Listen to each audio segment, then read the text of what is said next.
Hey, and welcome to our first episode on Gauss's Law.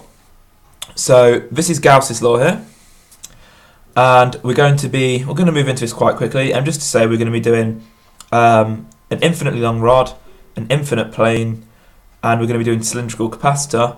And for our spherical bodies, we're going to be doing point charge, solid sphere, which you'll see is like a point charge, and we're going to be doing a spherical shell, and we're going to be doing a spherical capacitor as well. And these are just some notations for our charges. So charge per unit length, per unit area, and per unit volume. Right, so we're going to move straight on, and we're going to be doing an infinitely long rod today. So this is our infinitely long rod across here of uniform charge. And we're going to be using a Gaussian surface.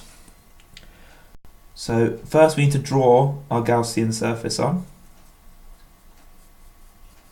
So we just draw this all the way around. I'm going to draw another one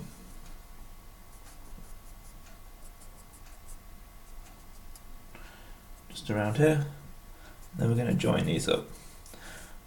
So this is our Gaussian surface. It's what's meant to be a symmetrical cylinder.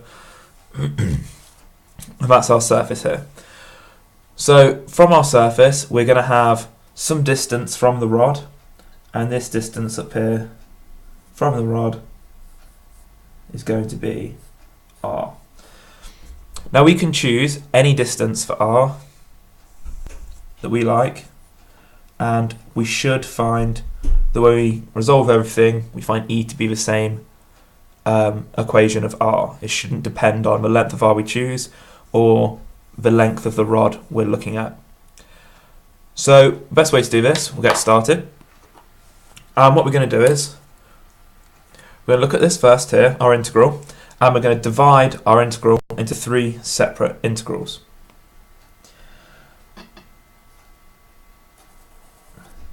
So we're going to say that our integral here of E dot dA, I won't draw the vectors on each time, but just assume the vectors are all on there. This is going to be equal to, this is E1 by dA1, E2 by dA2, and finally E3 by dA3.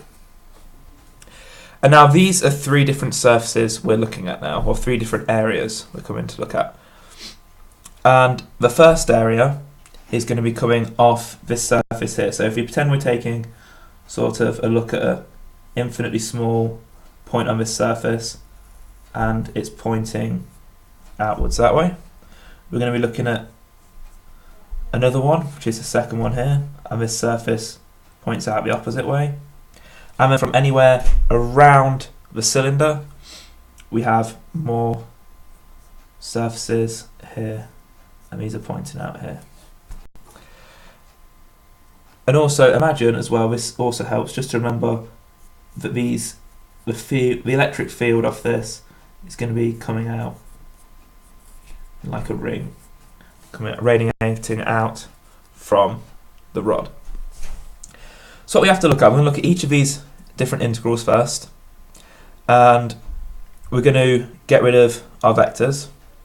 So by getting rid of our vectors for our first one, so we'll take our first integral and we do our E1 by dA by cosine of our angle theta. Well, our angle theta with respect to the field coming out for this surface is 90 degrees. And cosine of 90 degrees is 0. So this integral is equal to 0. Because our cosine is 0, all of this will be 0, and we're taking an integral of 0. So that all goes down to 0. So our first integral is equal to 0. And the same can be said for our second integral, because this is exactly the same but the opposite way around, and the rod has no direction or anything, it's all exactly the same. So this is also equal to our integral for E2 dA2 cosine of theta. So both of those two integrals are 0. So then this means that our complete integral, when I write it again, is actually going to be equal to, we can get rid of this term here, and we can get rid of this term here, and it's just equal to our E3 dA3. So now for this one, we're going to use the cosine again to get rid of our vectors. So we have E3 dA by cosine of theta. Now in this case theta is 0, and when cosine of 0, that's 1. And we can now also move our e outside as well because we've lost our dot product. So we actually get e by our integral, remembering cosine was 1, of dA. And our integral of dA is just going to give us our area. So we're left with EA. And now we can say that this is equal to our Q enclosed over epsilon naught.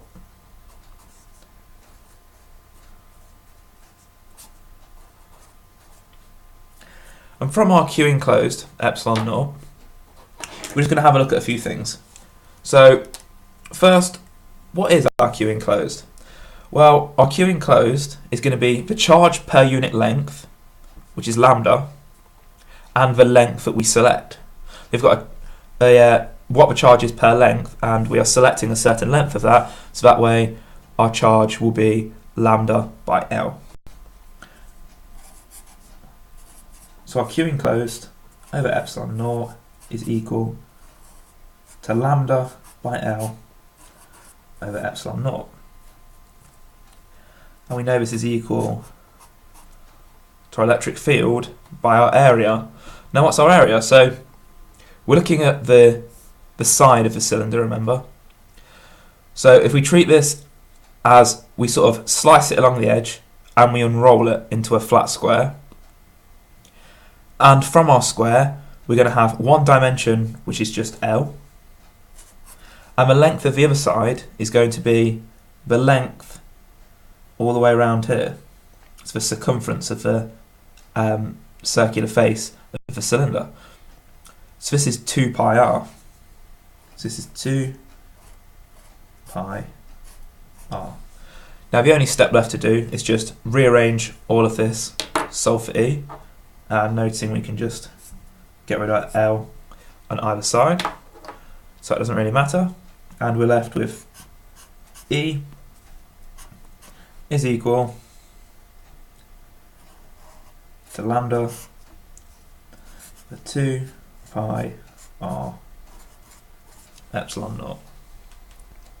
And you're going to find your electric field for whatever value now you put in of r and whatever your charge density is per unit length. And also, just to show you, if I was just to graph this, what this would look like, again I'll just write this up here.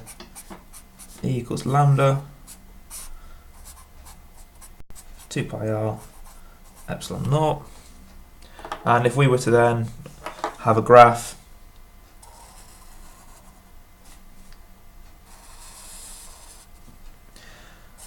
do E on our Y and we'll do R on our X, and just roughly it's going to look something like a normal 1 over R dependence, like that. So that's how we find the electric field due to an infinitely long rod using Gauss's law, and now we're going to use an infinite plane. Remember, if you want to see, well, for this it will just be the next video in this playlist, and if you want to see more from my channel, you can just go ahead and click here.